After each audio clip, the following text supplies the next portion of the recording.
Secretary of State Rex Tillerson shakes hands with Burmese leader Aung San Suu Kyi. Aung San OoAP Secretary of State Rex Tillerson too often has shown a disregard for human rights issues, especially in his public diplomacy. So his news conference in Burma on Wednesday was a welcome departure. Standing next to the country's civilian leader, Aung San Suu Kyi, Mr. Tillerson spoke forcey about credible reports of widespread atrocities committed by Burma's security forces against the Rohingya ethnic minority. He said the campaign, which has driven more than 600,000 people across the border to Bangladesh, has a number of characteristics of certainly crimes against humanity.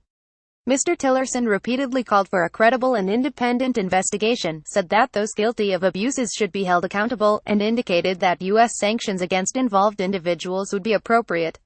He also called on the government to allow the voluntary return of the Rohingya and provide them with a transparent and voluntary path to citizenship, which most lack.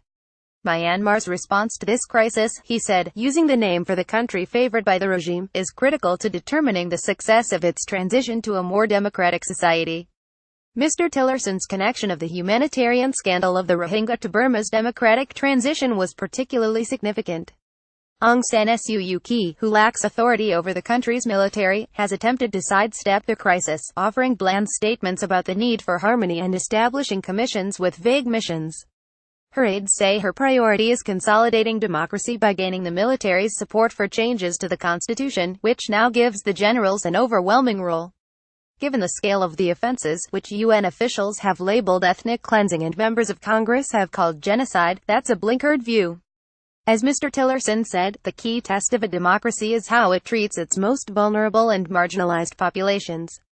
Mr. Tillerson appeared intent on offering Aung San Suu Kyi another chance to do the right thing, saying the independent investigation he called for should be led by Myanmar's civilian government.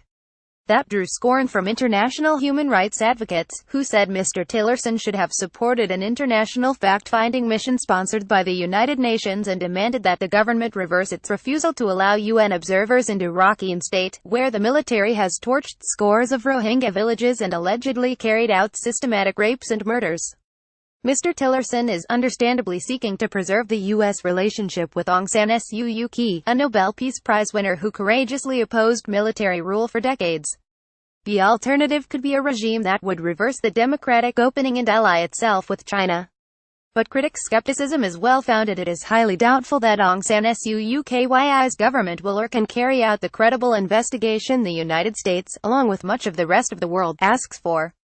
In the absence of prompt action to create conditions for the voluntary return of the Rohingya and for steps to identify and hold accountable those responsible for atrocities, the Trump administration should proceed with sanctions against senior military leaders, support an international embargo on arms sales and explicitly back the UN investigation.